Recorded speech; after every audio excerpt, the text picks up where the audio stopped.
Hello guys, welcome back to my channel. তো দেখো, আজকে সকাল সকাল রেডি হয়ে গেছি। কোথায় যাবো বলো তো? যাবো একটু পুজো দিতে।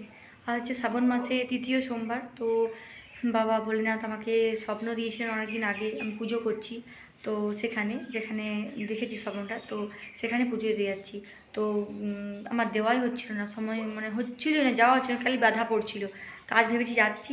তো যতক্ষণ না পুজো তখন মনে আমার শান্তি নেই, যতক্ষণ না পুজো হবে। তো বাড়িতে পুজো সেরে নিয়েছি, রেডি হয়ে গেছে। তো চলো, আর বড় রেডি হয়ে গেছে। তো এই দেখো, বড় রেডি হয়ে গেছে। তো আমার এই তিনজনকে কেমন লাগছে অবশ্যই কমেন্ট করে জানাবে। আমরা অনেকটা একই রকম পড়েছি।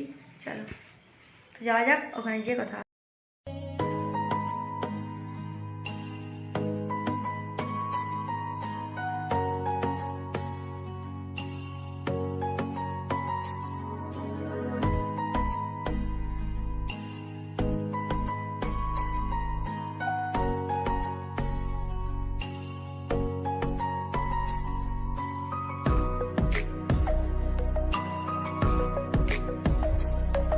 তারপর দেখো, আমরা এখান থেকে মানে ফল কিনবো বলে দাঁড়ালাম ফলের দোকানে। ফল নিয়ে নিচ্ছি, তারপরে আবার এ দেখো ফল রেডি করে নিয়েছি। ফল নিয়ে যাবো একটু মন্ডার মিষ্টি নেবো, মানে মন্ডা আর কি, তারপরে মেলায় যাবো। তারপর দেখো, এখানে মিষ্টির দোকানে দাঁড়িয়ে গেছি মিষ্টি নেবার জন্য। মিষ্টি বলতে একটু মন্ডা নেবো, মানে 5 জোড়া মন্ডায় নিয়েছিলাম, আর কিছু নিইনি। তো মন্ডায় তো বাবার পছন্দ, তো সেই জন্য নিয়ে নিলাম। দেখো, ফাইনালি চলে এসেছি বাবা ভোলেনাথের কাছে। আমার অনেক দিনের মানে স্বপ্নে পাওয়া, বাবার পুজো করছি আমি সেরকম। তো আশাই হচ্ছিল না। বাবাকে বলছিলাম, বাবা তুমি টানাও। তো বাবা আজ টানিয়েছেন। খুবই আনন্দ আজকে আমার জীবনের মানে সেরা দিন বলতে গেলে। তো চলো এখন পুজোটা দিই। তো তারপর দেখো, এখানে পুজোর জন্য সব রেডি করছিলাম আমি, ধূপ ধরাবো বলে। তো এখানে বর ভিডিও করে দিচ্ছিল। তো ভিডিও যে দেখতেই পাচ্ছ, আমার থালা রেডি করে নিয়েছি আমি ফলে, মানে সব মিষ্টি সাজিয়ে একটা ছোটো থালাও নিয়ে গিয়েছিলাম। তারপর ওখানে দেখো ধূপ ধরাচ্ছিল ওই দিদি ভাইরা। তো তাদের কাছে আমিও গেলাম, বললাম একটু ধূপটা ধরিয়ে নিই। তো লাইটারটা জ্বলছিল না, আর খুব মানে এত বাতাস দিচ্ছিল যে হচ্ছিল না। তো তারপরে আমরা ধূপটা ধরিয়েছিলাম, ভিতরে মোমবাতি জ্বলছিল, মশাই বললেন সেখানেই ধরিয়েছিলাম।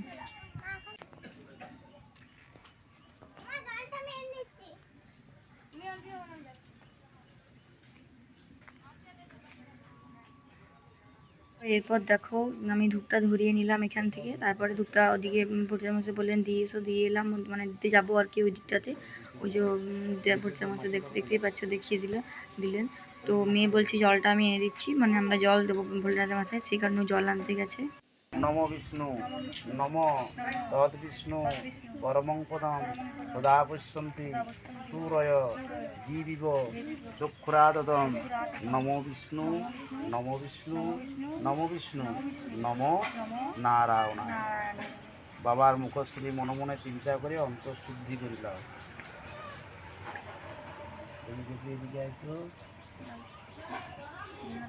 আমি সকালে আমাদের ওইখানে শিবলিঙ্গ আছে, পূজা করে এসেছি।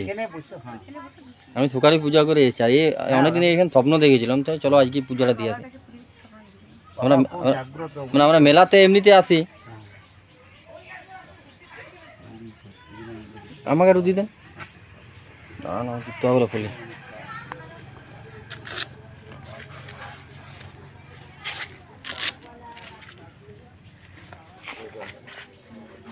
বিষ্ণু দুয়াতে বলো, ধরে বলো শ্রী বিষ্ণু বিষ্ণুরম নম শ্রাবণ মাস কর্কট রাশিতে ঘাস করে শুক্লপক্ষে পতিতাং তীর্থ গোত্র ভরদ্বাজ গোত্রায়া বলো নাম সুস্মিতা রানী দাসী অনন্য। তুমি বলো ভরদ্বাজ গোত্রায়া অনন্য রানী দাসী মম মনোবাঞ্ছা অভীষ্ট সিদ্ধ পূর্বক শ্রাবণ মাসে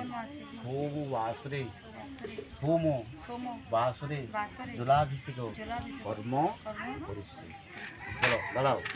বং এতস্মৈ স্নানীয় দোকায় নমঃ বং এতস্মৈ স্নানীয় দোকায় নমঃ বং এতস্মৈ স্নানীয় দোকায় নমঃ এতে গন্ধপুষ্পে স্নানীয় দোকায় নমঃ এতৎ অধিপতয়ে দেবায় শ্রী বিষ্ণবে নারায়ণায় নমঃ সম্প্রদানায় নমঃ শিবায় রিঞ্চি নারায়ণ। এবারে দাও ইদং স্নানীয় দোকং নমঃ শিবায় রিঞ্চি নারায়ণ। তিনবার বলো নমঃ শিবায় রিঞ্চি নারায়ণায় নমঃ নমঃ শিবায় রিঞ্চি নারায়ণ। সজল পুষ্পাঞ্জলি নমঃ শিবায় রিঞ্চি নারায়ণ। প্রণাম করো। শিবায় সন্তায় কারণাত্রয় হেতবে নিবেদয়ামি চাকমানসং। বাবাকে মাথা ঝাঁকায় প্রণাম করো, নিজের মনোবাঞ্ছা জানাও।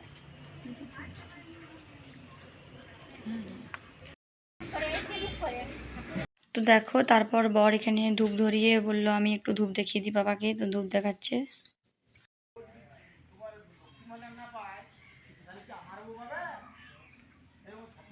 টাকা দি টাকা।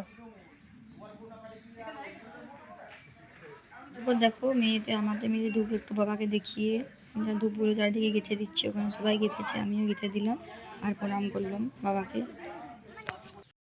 তারপরে দেখো এখানে আমি ধূপটা ভালো করে দেখিয়ে দিলাম। বর ধূপ যেগুলো ধূপ আমরা কিনে নিয়ে গিয়েছিলাম ফলে কেনার সময়, সেগুলো তো হলো না, আবার ধূপ কিনে নিয়ে এলাম, এখানে দিতে ভুলে গিয়েছিলাম বলে। বর আবার কাছে একটা দোকান ছিল, তোমার দাদাভাই এনে দিল, দিয়ে এনে পরে দেখো ধূপ দেখাচ্ছি, ও দেখিয়ে দিয়েছে, তারপরে আমি দেখাচ্ছি। তো এত সুন্দর লাগছে, মানে কি বলবো, আনন্দের শেষ সীমা নেই, মানে এত আনন্দ আজকে জীবনটা মনে হচ্ছে আমার সার্থক হলো। ভগবানের কাছে পুজো দিতে এসেছি, ভগবান মহেশ্বরের কাছে। তো ভোলেনাথের কৃপায় সবাই সুস্থ থেকো, ভালো থেকো এই কামনাই করি। আর সময়টা তো ভালো অবশ্যই, কারণ তৃতীয় সোমবার চলছে শ্রাবণ মাসের। তো চলো এখন দেখতে থাকো।